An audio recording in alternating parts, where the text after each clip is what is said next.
Thanks very much for coming and for having me here. I'm looking forward to the discussion that we have after I talk for a while. Mark asked me to speak for about 50 or 60 minutes, so just to get you prepared for that, that's about how long I'll probably be talking. And then again, I look forward to the back and forth.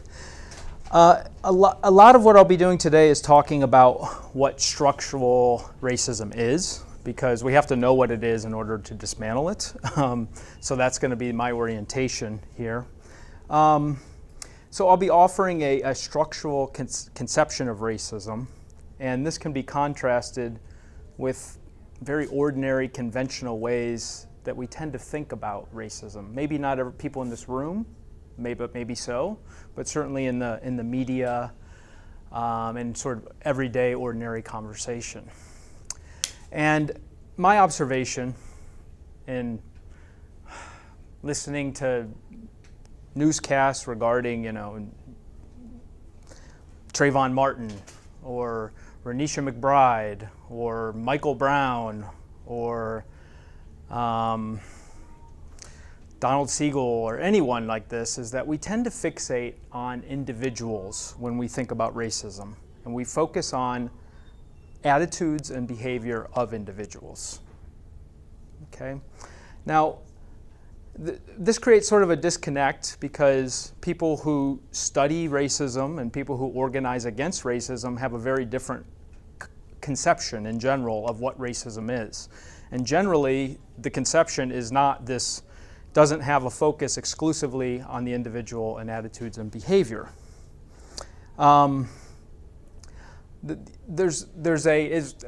Mark put it well in the advertisement for this. There's a systemic focus when people are thinking about racism. There's an effort. Not just an effort, but a need and a requirement to disengage ourselves from thinking about individuals and thinking more in systemic terms, and thinking about power and inequality and subordination that's linked to racial categorization in interlocking institutions and processings that unfold over time. And the over time part, I think, is really, really, really important. Okay, so I'll be emphasizing that over time aspect. Now's a good time to give you a little background on myself. I'm a sociologist of race. I'm also a historical sociologist, and I'm a political sociologist, and that's where I enter this conversation. And it's thinking in systemic terms in processes unfolding over time that is sort of the most important, is what I argue here. Now,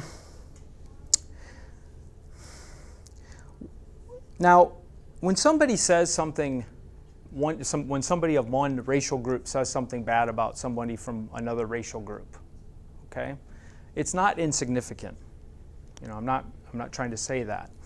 But if we don't treat these actions in systemic terms, then we miss the power relations that are going into this. Okay.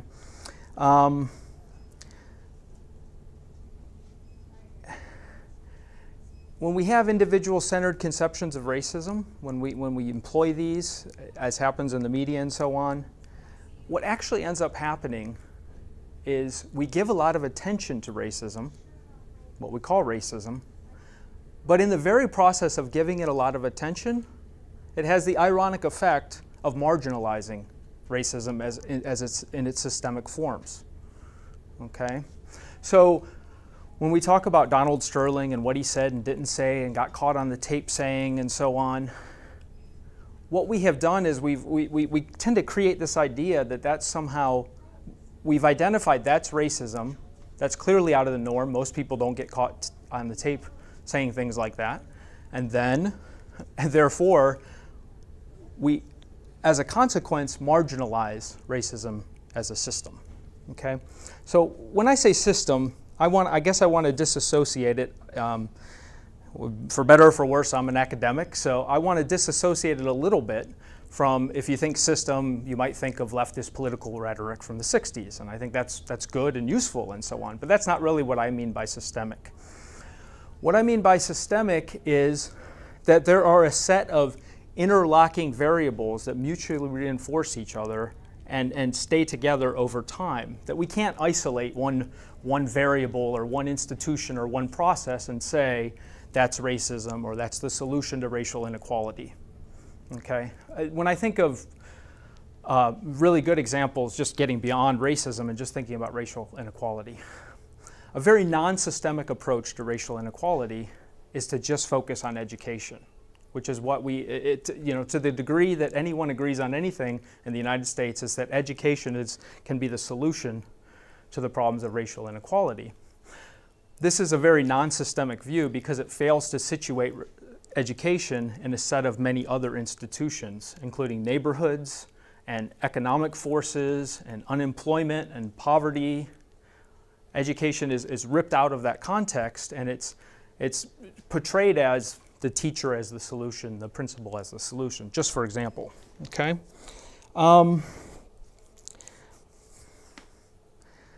Racism as a system. Well, we can think of other systems. Capitalism as a system. Socialism as a system. These isms, there's something centric. And racism, as a system, has to do with race being central to social processes, just as capitalism has to do with private ownership and capital being central to social processes. Okay. Now, when you live in a capitalist society, we call people get called socialists, specifically because they're supposedly breaking with norms, right? Or if you're in a socialist society, people get called capitalist because they're breaking with norms. This is what I'm trying to argue about calling individuals racist and what it does, and identifying individual racism, is it then suggests that the system, the overall context, is actually non-racist. So we're trying to rebuke somebody or correct their behavior or whatever, but in the very process of doing so, we're perpetuating the myth that the overall system is not characterized by racial inequality. Okay, so to dismantle structural racism, we have to identify it. And this is no small matter, because we not only have to identify it, but we have to win the struggle over the definition of the situation. Because right now the definition of the situation is that racism is an individual matter, and it comes out of prejudices and behaviors, and it's anomalous. So can we call individual level racism? Of course. But just in terms of winning this battle over the definition of the situation, I think we should generally insist on modifiers like institutional and structural racism, which are themselves structural types. Okay, so I just got done saying that individual attitudes and behavior, I was trying to marginalize those in the analysis of racism, but they really can't be marginalized. What needs to be done is they need to be situated in systemic terms, and that's what we don't tend to do, is we don't situate race, attitudes and behavior related to race and racial inequality in systemic terms. For example, in systemic terms, it matters a great deal that whites have tended to see their black neighbors as threats to property values. That matters a great deal. It's just a basic numbers game in a context where, in context of markets where demand creates value, it's really important that a group that outnumbers another group by 5 or 6 or 7 to 1 or 8 to 1 holds these attitudes, because that's going to have very strong effects on the values of property and homes. And it's something I'm going to be sort of honing in on here. In systemic terms, it matters a great deal that a majority of whites, in a country where whites are still a very large majority, think that the best explanation for black socioeconomic inequality is a lack of willpower. That matters a great deal. Those are the kinds of attitudes that really matter. But to talk about them, they need to be talked about in systemic terms. Rarely do you hear anyone talking about this survey data, for example. I'm actually talking about survey data here, the second element. The General Social Survey has been asking this question since 1977. and they've asked it as recently as 2008. So going all the way back to just a decade after the civil rights transformation, asking whites, why is it that African Americans are relatively low on the socioeconomic ladder? And the answer consistently over time, the most prominent answer has been because they lack willpower. This matters in a democracy when whites are the majority. It's gone from 65 to 51%. It's still a majority, and no other explanation has ever bested it. Okay, so in both these cases, the systemic significance of attitudes and the behavior that comes out of attitudes sometimes enters because whites have greater economic and political power in the context of markets and in the context of democracy. That's just a fact in terms of pure numbers, but it's also a fact in the markets area in terms of actual wealth. Okay, so so when we're talking about structural racism, effects really matter, right? We're moving away from worrying about intentions and whether somebody directly discriminated against somebody else, and we're looking at outcomes. And the outcomes today are a series of measures that show us that there's pervasive socioeconomic inequality right now, here and now. Okay, so what I have here is basically a breakdown of white-black. It's non-Hispanic white. So that's always important to separate out. Poverty rates, African American poverty rates are nearly 3 times as great as white poverty rates. This is actually as low as it's ever been. So, you know, there is some progress, but when as low as it's ever been is almost 3 times as much, that's not a great deal to celebrate. So this right-hand column ratios, I'll be using this quite a bit. Okay, if we look at unemployment rates, African American unemployment rate twice as much. Okay, and this is sort of a long-term trend. We can go back to the 60s. African American unemployment continues to be about twice as much as white unemployment. As I'll show you briefly on the next slide, education is not what's driving this. Okay, it makes sense that if your poverty rates are higher and unemployment rates are higher, that your household median income is going to be lower. And it's quite a bit lower for African Americans. And now these last 4 elements are what I'm really honing in on here. You know, you can talk about structural racism and go into a lot of different areas. I'm going to try to go deeply here with homes and neighborhoods and the wealth that come out of them. Okay, and one of the most important facts here is that the home ownership rate for whites is just a great deal more. Okay, 73% versus about 43%. Among those who own homes, white homes are of 50% greater value on the median, the most recent data I was able to find. Okay, more than $40,000. All of this, of course, plays into measures of wealth. Okay, and when we move from income into measures of wealth, the ratios explode. Okay, and some of the the newest line of research on inequality among sociologists and also economists is emphasizing wealth. Wealth is the big story here, and we need to shift away from income and think about wealth and wealth inequalities and the way they accumulate over time. We can see that median net worth in 2010, basically, as Thomas Shapiro, who's done a lot of work on this, and Melvin Oliver like to say, for every $1 of white wealth, African Americans have a nickel. Okay, so nearly 20 times difference. And then when you take away home wealth, even though African Americans have lower home ownership rates, it's their most important form of wealth, and then things just absolutely explode from there. Okay? Now, what I'm going to be doing now is looking at some of this inequality over time, but also making some comparisons in a single time between whites and blacks at different levels of the socioeconomic ladder. What I'm going to just show again and again is that African Americans with more education have a harder time getting a job than whites with lower education.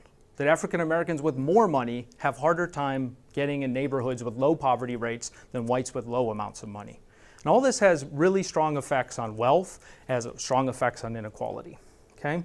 So let me start with unemployment, because you look at that last unemployment the 2 times and you think, well, what does that have to do with education? Okay? And I'm trying to sort of color code this a little bit. We have the African American employment rate and the white unemployment rate, 2011. You know, it's overall two times difference. African Americans get some college or an associate's degree, and when they do that, according to this data, they finally reach levels of unemployment that are, well, not quite there, but almost as low as whites with less than a high school diploma. Okay? And clearly not nearly as low as high school graduates. Right? African Americans with some college have more than a 50% higher rate of unemployment than high school graduates who are white. Okay? Same for African Americans with a bachelor's degree. By getting that bachelor's degree, they're still, nearly 60% higher. They still have nearly 60% higher unemployment rates than whites with a bachelor's degree, but they still have also unemployment rates comparable to whites with some college or an associate's degree. Now, what I'm about to show you here goes back in time. It actually does a nice comparison of students that I teach now at Pitt, say, or in any universities around the country, their sort of generation and the generation of the civil rights movement. Okay? So we're looking at who's born in different periods, and we're looking at the poverty levels of their neighborhood, which of course is important for many things. Poverty is a stressor for people. When your neighbors are in poverty, they're stressed out. Poverty is a drag on home values. Poverty is a drag on property tax-based school funding, right? It's an important measure. I've sorted it just by green for the early period and blue for the later period. And this is from Patrick Sharkey's fairly recent book, appropriately called Stuck in Place. And I strongly recommend it for a range of data. The story, if we focus in on these 2 rows here, is one of stagnation and in continued levels of very, very high inequality. When we think of structure, we can think of this as a structure, a building. Right? You build it and it stays there unless somebody does otherwise for quite a long time, does something to counter its existence. Okay? And we've done very little to counter the existence of this level of inequality. So African Americans born in the civil rights generation, 64% of them were in poverty neighborhoods of at least 20%. Fast forward all the way to well after the civil rights era, and the number is 66%. Whites continue to enjoy incredible advantages in the neighborhoods in which they're born and raised. Okay, such that in this most recent generation, the ratio is 11 to 1, the ratio of poverty, if we take that 20% or more. So it's a structure, it was put in place, we've done very little to counter it, and so it keeps existing. Okay? It doesn't need negative attitudes to exist, it doesn't need people to say racist things. It's just as long as we don't dismantle the structure, it's going to continue to be there. Okay, now I'm going to go back in time to that 1955 to 70 period, although more around 1970. Okay, this is right after neighborhoods were racialized for decades, especially all over the country, but in the North is most notable because there was no Jim Crow system in the North. And here I want to do a contrast, like I said, between African Americans who are better off in some ways socioeconomically and whites who are worse off socioeconomically, and how much better the neighborhoods for whites who are worse off are. Thanks very much to racial segregation. Okay, 1970, before we even get into this, 1970, the measure of segregation on the national level is much higher in other places, was about 79%. It's called the dissimilarity index.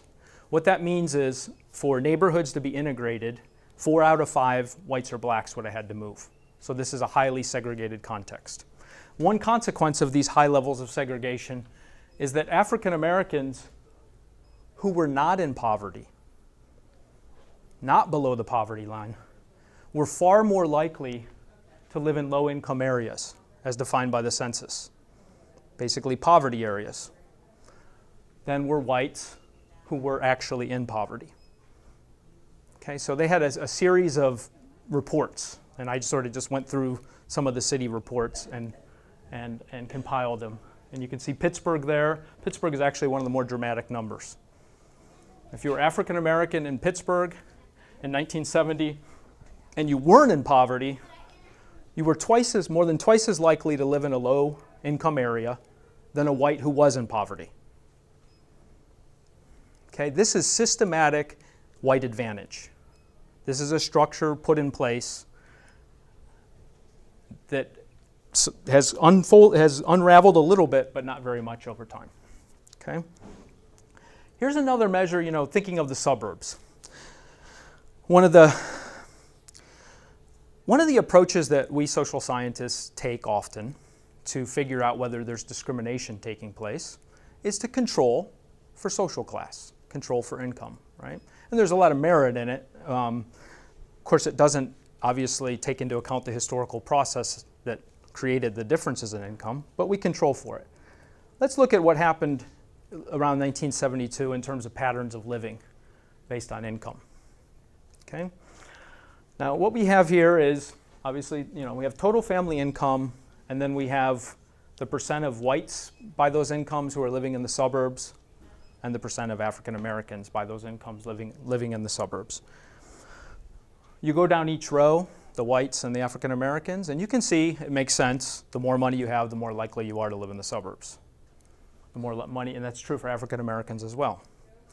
The reason I have the two cells, let me see if I got, yeah. Okay, the reason I have the two cells in yellow, I think is probably pretty clear. The wealthiest African Americans were not nearly as likely to live in the suburbs as the poorest whites. And this is among all whites and African Americans living in metropolitan areas. Okay, a system of advantage and disadvantage was laid down. Now, let's get things up to date a little bit, looking at the period from roughly 1990 to 2010. The data stop in 2007. Okay, using the American Community Survey.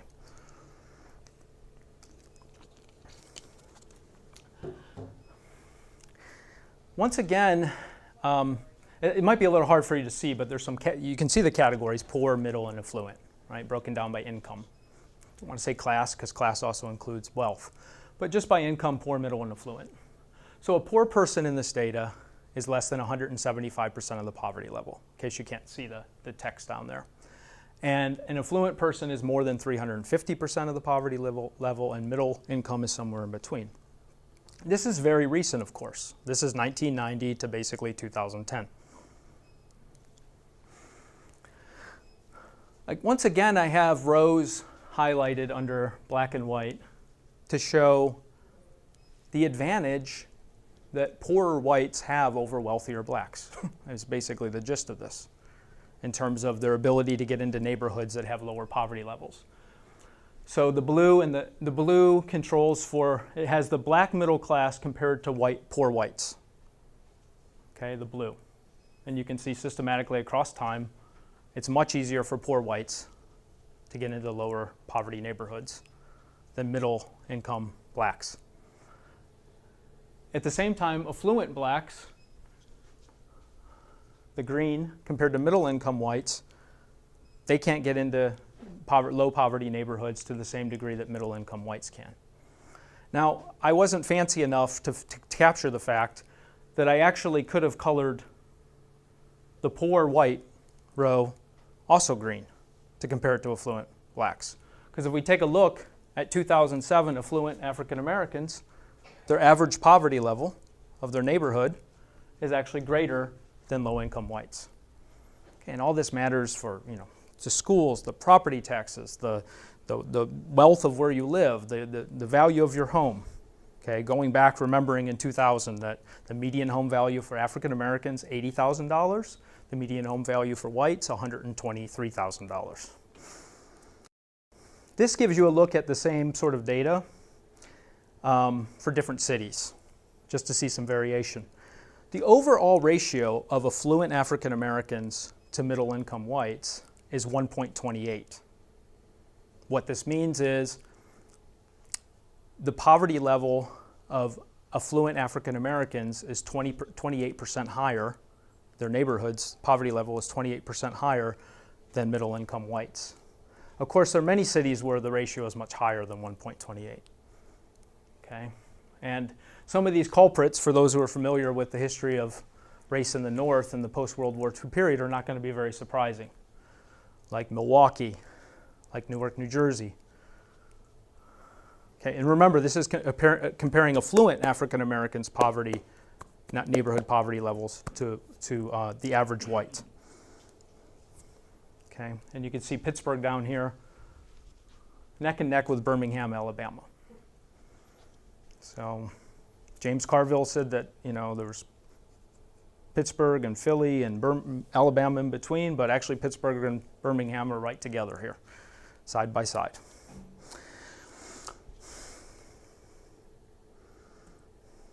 Okay.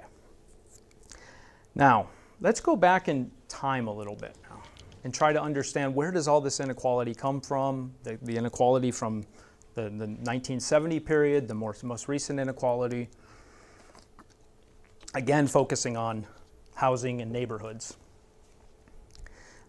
Just curious, how many have heard of blockbusting? I imagine blockbusting. Okay, give you a sense, maybe. Okay, well, here's an advertisement that captures it very well from a Kansas City newspaper, using, of course, the language of its time.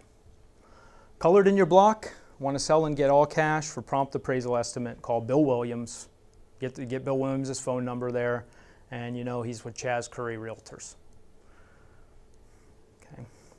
This is a process, what basically blockbusting, for those who aren't familiar with it, was a process whereby neighborhoods were turned over, especially to the profit of real estate agents.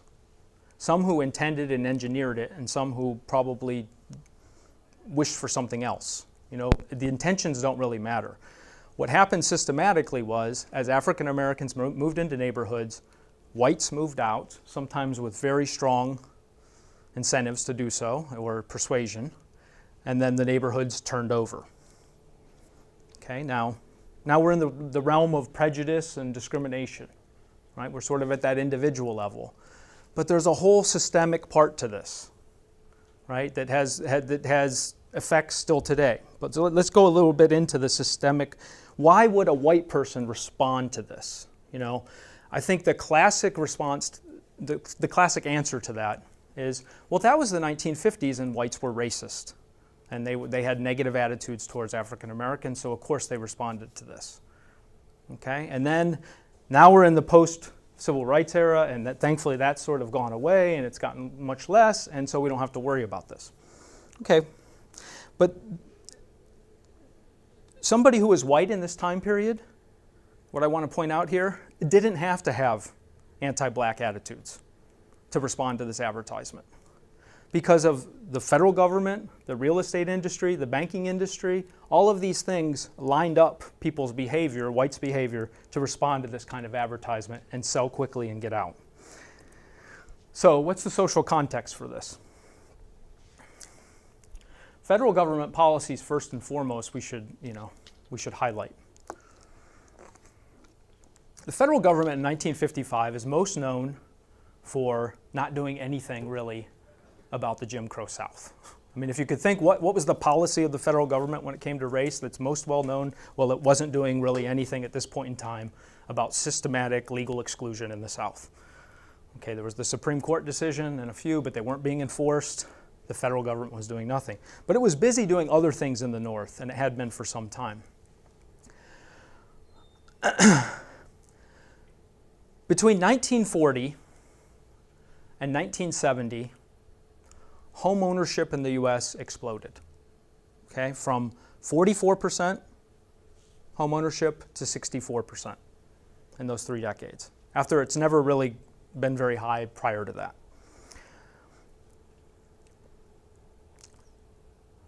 This was, we always need to be cautious, a direct result. This was to a large degree driven by federal government policies promoting home ownership. Okay, the most important of which being Federal Housing Authority loans, FHA, and then after starting in 1944 with the VA loans, that basically made home ownership possible for people. So this was a great policy. You know, it made it possible for people for this reason. What was discovered in the Depression, okay, so go back to the 1930s, was the only people who can really buy a home and keep it are those who already have a lot of money, who already have a lot of wealth, not just a lot of income, but have accumulated a lot of wealth. This was because banks would only provide loans for 2 to 11 years, an average of 5 years. The loans, when you were done after 5 years, you didn't own your home. Who could have paid that much over 5 years anyway? You just had to get your mortgage renewed, and then you could stay in your home, and so on. Well, of course, in the context of the Great Depression, when credit freezes up, home foreclosures happen all across the country because banks are not renewing these 5-year mortgages. In steps the federal government to save this problem. It's not just a problem for home ownership, it's a problem for the home building industry. It's a problem, there's obviously a huge unemployment problem. So a series of policies are put in place that basically say the federal government is going to sell insurance to homeowners, prospective homeowners, take that money, and they're going to make banks' loans basically risk-free. Okay? They're going to make their loans basically risk-free because if the person defaults on the loan, the federal government will pay off the loan with the insurance money that it's collected from all the FHA insurance. Okay, that all sounds very good. I mean, depending on, maybe some people would think it sounds bad, but it was really, really promotive of home ownership because it basically meant you didn't have to be a wealthy person to own your own home, or you didn't have to live out in the, way out in the country where there was no competition for land. You could actually live near cities and own a home. Okay. The problem with this was, from the perspective of systematic racial inequality, was the federal government, it didn't invent ideas about how to do this, but it adopted ideas from the real estate industries, what the real estate industry was already doing. And this idea was, neighborhoods that are integrated racially are not going to last. Home values will drop, so we are not going, so basically the federal government would not insure loans in integrating neighborhoods. To put it another way, the federal government from the 1930s to the 1940s and fading in the 1950s subsidized racial segregation. It paid for it, basically, by channeling all the money into homogeneous neighborhoods. Now, African Americans in homogeneous neighborhoods could maybe get a loan, but it was so much harder because the racialized class structure, you don't have the same wealth in the overall community to support homogeneous neighborhoods as you did in the white community, right? So the federal government subsidizes segregation. Now, it's always nice to have exact figures, I think, or some sort of figure. So the Civil Rights Commission in the early 60s, did a report on this. And they said, they came up with a figure from the 1940s to the late 1950s. Non-white, so now we're including anyone who's not white, obviously, got less than 2% of FHA loans.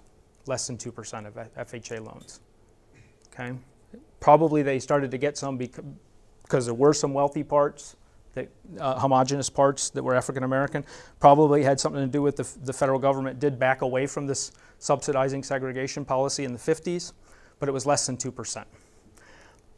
Now, this needs to be put in perspective. Let's really control for class now, because this is really important to control for class the other way around. African Americans at the time were about 12% of the population. Okay, so let's just say that they were all the non-whites who got the FHA loans. So less than 2% of them got the FHA loans, of the loans went to them, right? So there's a ratio of 6. They should have gotten 6 times more of the loans if we just do strict comparisons. That's already a lot, okay? It's already a lot of wealth that never went into the African American community, never went into African American families to be handed down over generations. Never happened, okay? But one has to take into account the fact who the FHA was for. It was for lower to moderate income people. So if anything, African Americans should have had, if there wasn't a racial bias to it, they should have had well more than 12% of the loans.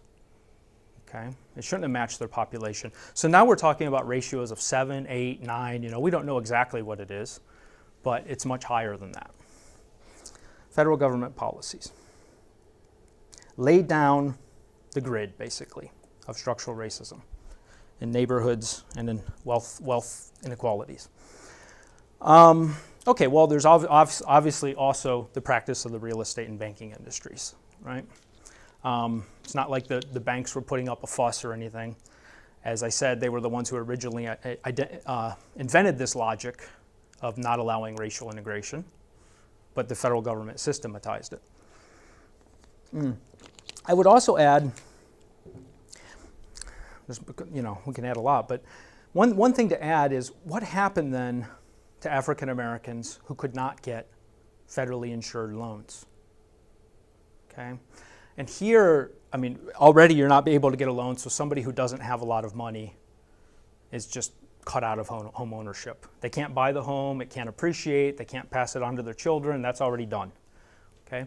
But those who had money, in some ways could be, I don't know, if you maybe don't want to say worse off, but they could have a lot, they had the chance of having a lot more wealth taken away from them. With the federal government role in the market, there was a lot of protection for people insured by FHA. They had their mortgage, they had their deed, and so on, and it's more of a laborious process for a foreclosure to happen. Without this option, African Americans with wealth had to seek homes by buying on contract. Okay? Basically, taking out loans where a lot of times they were presented as, hey, you're going to own your own home, make your down payment, make this payment every month, and you own your own home.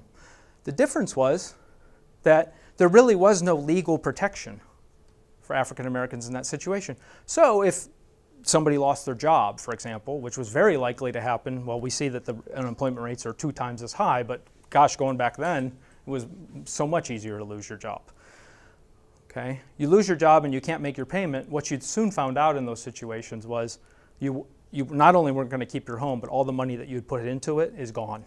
Transferred from you to some real estate person, real estate company, usually. Okay, so this is, typical. This is what happens when people can't get secure financing. New markets emerge. They're often a lot more exploitative. This is the same thing that happened. Okay, now let's bring in white attitudes and behavior. Okay, now that we have the systemic context, let's understand a little bit more why they would respond this way. Respond to that advertisement.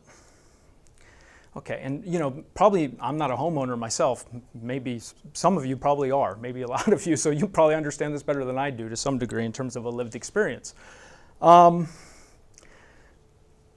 The simple logic is if you're living in an integrating neighborhood at this point in time, if you're a white person and African Americans are moving into your neighborhood, it doesn't matter what your attitudes are.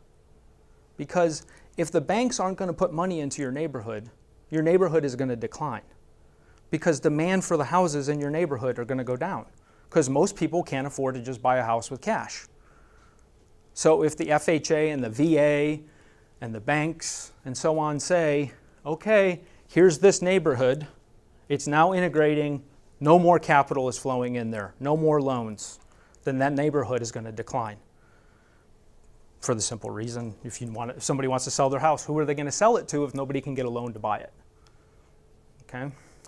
So these systemic aspects created a rational behavior to get out of there. Okay? It doesn't mean it was good or laudable or anything like that, but it was certainly rational. And it was systemically driven by federal government policies in the real estate industry. All right, this was actually well described, what happened, how this process worked of neighborhoods turning over that were integrating. So I'm just going to use Anthony Downs' description. This is from 1981. So he's still talking about it, you know. This is obviously 13 years after the Fair Housing Act. You can continue to see this later, as I'll discuss. But here's basically the logic, right? So there's racial change occurred in the neighborhoods, right? They turned over systematically in cities from white to black because of the logic I just tried to lay out, in addition to probably prejudice and so on and so forth, right? Absolutely. So happens so often, whites start thinking, well, this is inevitable. And you know, this is the post-era when this is supposed to be illegal. But these things don't just die. Ideas like this don't die. Parents don't stop telling their children these ideas just because somebody passed a law. And this continues to have effects on wealth accumulation and inequality. So they think this is going to happen. They think their property values are going to fall. Well, for quite a while, they were, I mean, it wasn't just a thought, it was actually true, underwritten by the federal government. And then here is where maybe I would part with Don's a little bit. They do occur and the property values often decline, but then he wants to go to white behavior and white attitudes. And there's some logic to this, right? Because middle-income households who were white then refused to enter the neighborhood. Prior to that time in the 40s, 50s, 60s, they probably couldn't enter the neighborhood because they couldn't get loans to do so. And so then the neighborhood declines. This is a numbers game, right? This is plain and simple. You know, there are 5, 6, 7, depending on what city you're in, right? 4, 5, 6, 7 times as many whites as African Americans. The demand is driven largely by whites. So if they refuse to get into a neighborhood, demand has dropped, price has dropped, value has dropped, right? So independent of anything else.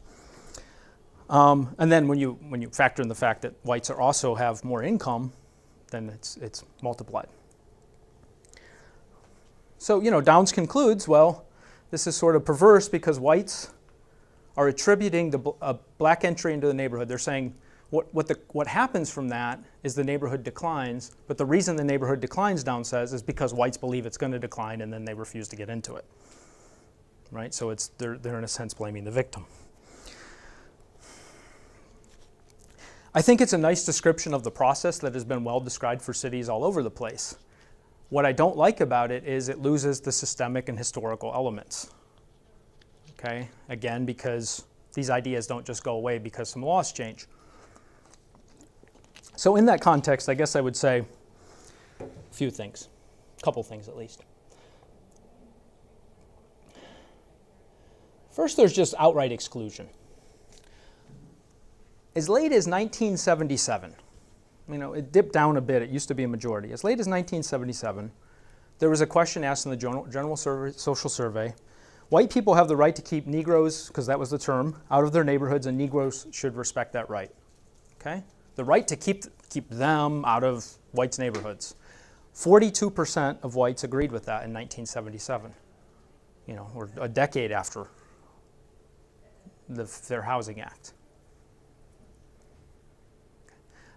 When you take into account the fact that 42% of whites, and this is the numbers game that we need to stay focused on when we think about these things. 42% of whites vastly outnumbers 100% of African Americans. Okay? There's another question about whether they would want to live in only all white neighborhoods or mostly white neighborhoods. Now we can go all the way to 1994. 1994, and almost half of whites say that they want to live in either all white neighborhoods or mostly white neighborhoods. Okay, these things don't just go away just because the federal government says, okay, well, we're not going to allow discrimination anymore. A process is put in place and it remains there if it's not going to be reversed.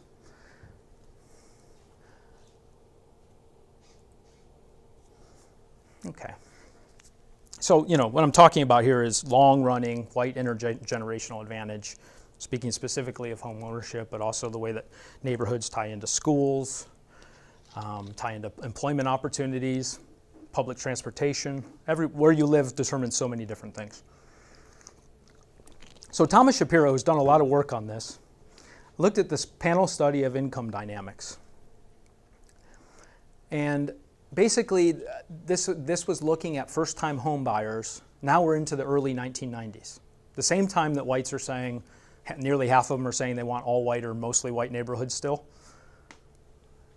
There's that going on for African-American home values, right? If you have half of the white population that won't value your neighborhood, that's pretty bad for the home values. There's also this going on. And this is really unseen and untalked about and doesn't have anything to do with anyone expressing an attitude, but what was laid down for decades continues to matter. So the question, good old pull up by the bootstraps kind of question is, well, how did you get the down payment for your home? And this all makes sense in terms of the decades that unfolded and the patterns of employment discrimination, the patterns of housing discrimination. And you can see basically here that nearly half of whites were able to get help with the down payment on their home, and only 1 in 8 African Americans. Now, I guess someone might try to argue African American parents are stingy or something, but that would be an incredibly ahistorical interpretation, right? That doesn't understand the huge wealth differences between the two groups generated by federal policies and majority white behavior over decades. So, of course, and again, this is another thing. If you own your own home, if you can make a larger down payment, your interest rates are lower, which means it costs less over time. You might not have to buy insurance then. You get to save on that if you can make the full down payment. These are all very consequential things that just get passed on from generation to generation, or don't get passed on. Accumulation and disaccumulation. Okay, I'm about to wrap up here with so the last slide here. I've been talking about all the bad news, and that's what I tend to do, but I feel like we need to be systematically informed on the bad news, I guess. Or I feel like I need to be. Now, Romney, I'm not talking about Mitt Romney. I'm not talking about 2012 or 2008. I'm talking about George Romney, his father, and the remedy that he had for what was called the white noose around the neck of the city, around the black city.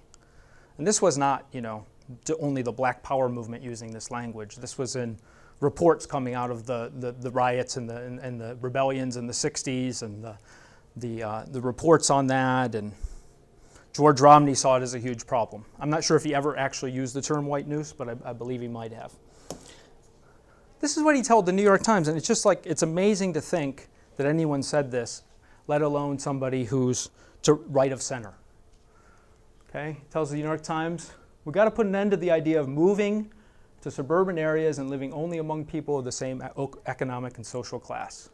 Now, he wasn't brave enough to use race or anything like that, but that's what he was talking about, to a large degree.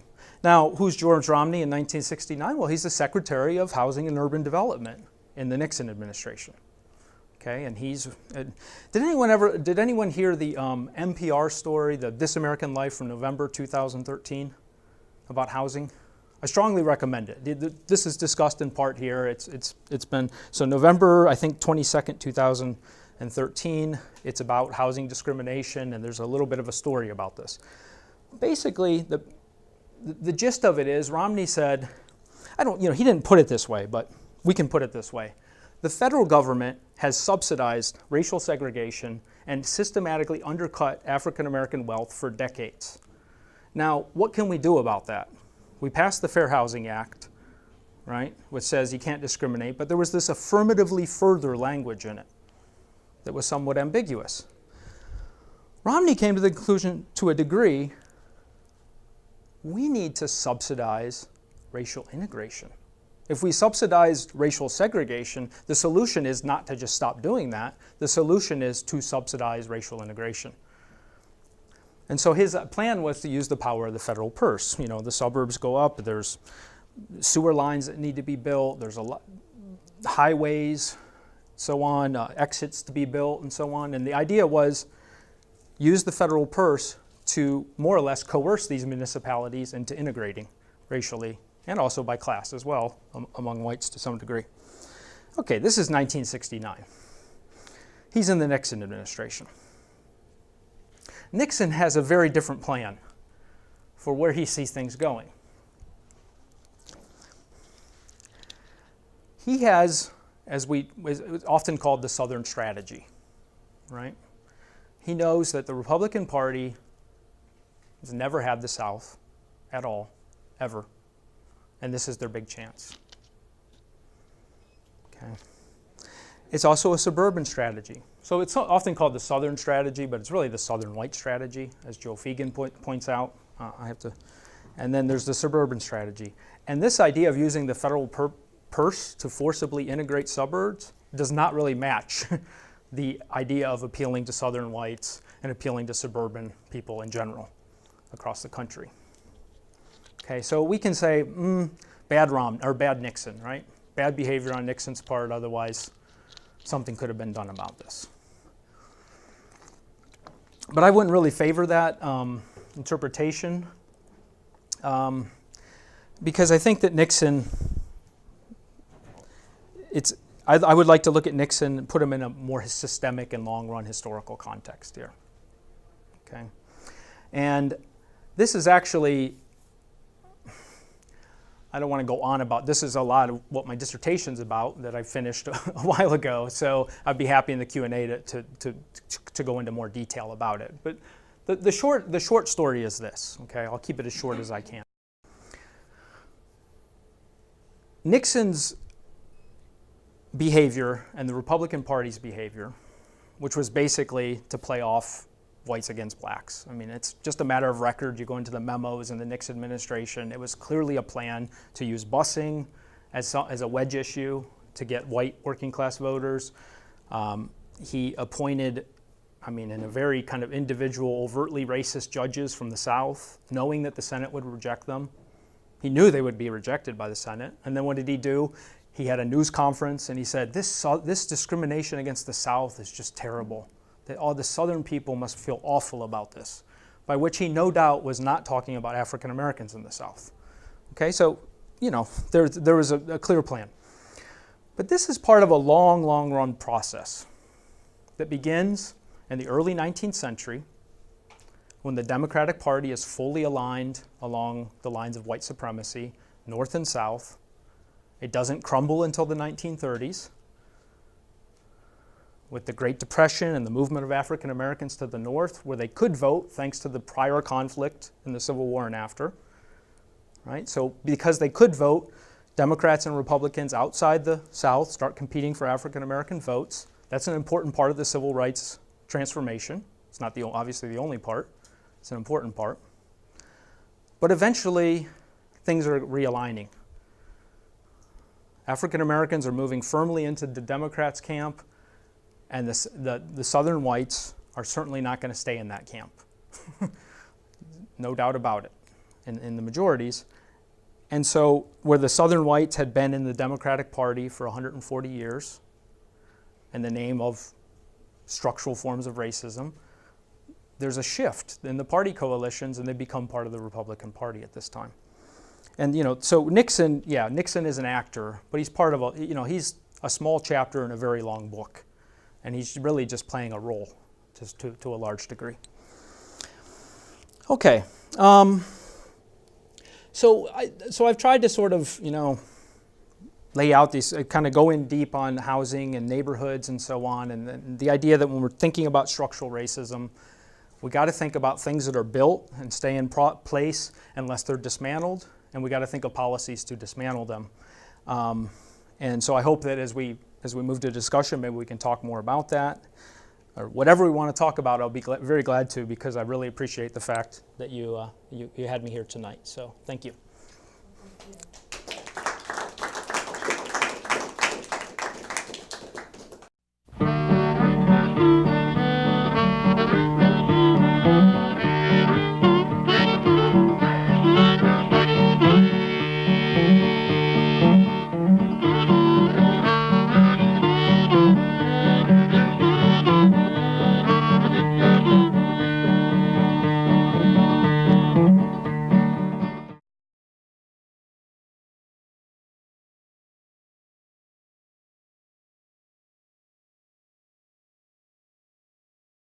get caught on the tape saying things like that.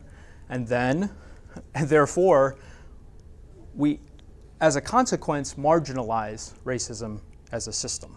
Okay? So when I say system, I guess I want to disassociate it. For better or for worse, I'm an academic, so I want to disassociate it a little bit from, if you think system, you might think of leftist political rhetoric from the 60s, and I think that's good and useful and so on, but that's not really what I mean by systemic. What I mean by systemic is that there are a set of interlocking variables that mutually reinforce each other and stay together over time, that we can't isolate one variable or one institution or one process and say that's racism or that's the solution to racial inequality. Okay? When I think of really good examples, just getting beyond racism and just thinking about racial inequality, a very non-systemic approach to racial inequality is to just focus on education, which is what to the degree that anyone agrees on anything in the United States, is that education can be the solution to the problems of racial inequality. This is a very non-systemic view because it fails to situate education in a set of many other institutions, including neighborhoods and economic forces and unemployment and poverty. Education is ripped out of that context, and it's portrayed as, or Donald Siegel or anyone like this, is that we tend to fixate on individuals when we think about racism, and we focus on attitudes and behavior of individuals. Okay? Now, this creates sort of a disconnect because people who study racism and people who organize against racism have a very different conception in general of what racism is. And generally, the conception is not this, doesn't have a focus exclusively on the individual and attitudes and behavior.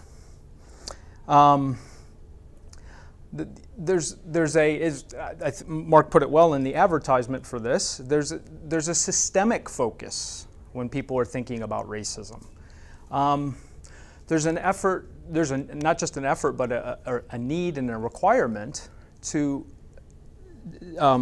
disengage ourselves from thinking about individuals and thinking more in systemic terms. And thinking about power and inequality and subordination that's linked to racial categorization in interlocking institutions and processings that unfold over time. And the over time part, I think, is really, really, really important. Okay, so I'll be emphasizing that over time aspect. Now's a good time to give you a little background on myself. I'm a sociologist of race. I'm also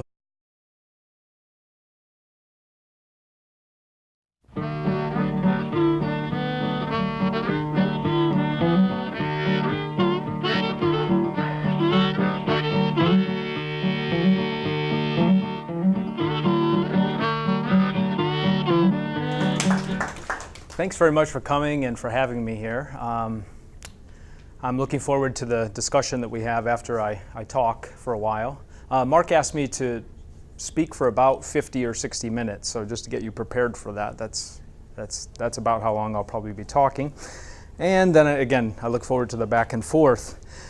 A lot of what I'll be doing today is talking about what structural racism is, because we have to know what it is in order to dismantle it. So that's going to be my orientation here.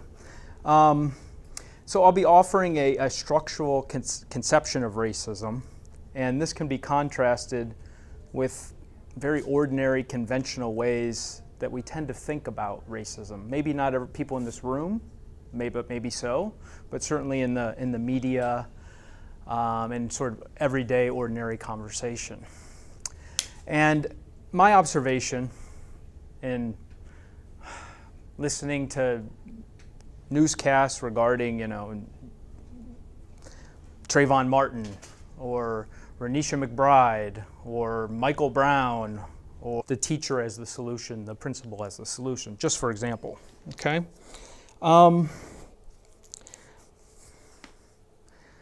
Racism as a system. Well, we can think of other systems. Capitalism as a system. Socialism as a system. These isms, there's something centric. And racism, when it, as a system, has to do with race being central to social processes, just as capitalism has to do with private ownership and capital being central to social processes. Okay. Now, when you live in a capitalist society, we call people get called socialists, specifically because they're supposedly breaking with norms, right? Or if you're in a socialist society, people get called capitalist because they're breaking with norms. This is what I'm trying to argue about calling individuals racists and what it does, and identifying individual racism, is it then suggests that the system, the overall context, is actually non-racist. So we're trying to rebuke somebody or correct their behavior or whatever, but in the very process of doing so, we're perpetuating the myth that the overall system is not characterized by racial inequality. Okay, so to dismantle structural racism, we have to identify it. And this is a historical sociologist and I'm a political sociologist, and that's where I enter this conversation. And it's thinking in systemic terms in processes unfolding over time that is sort of the most important, is what I argue here.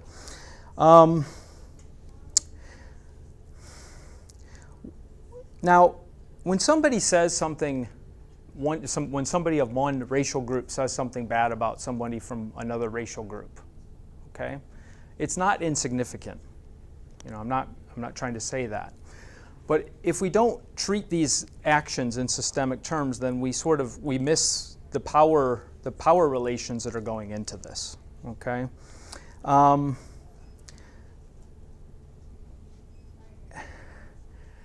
When we have individual-centered conceptions of racism, when we employ these, as happens in the media and so on, what actually ends up happening is we give a lot of attention to racism, what we call racism, but in the very process of giving it a lot of attention, it has the ironic effect of marginalizing racism as it's in its systemic forms. Okay? So when we talk about Donald Sterling and what he said and didn't say and got caught on the tape saying and so on, what we have done is we tend to create this idea that that's somehow, we've identified that's racism, that's clearly out of the norm, most people don't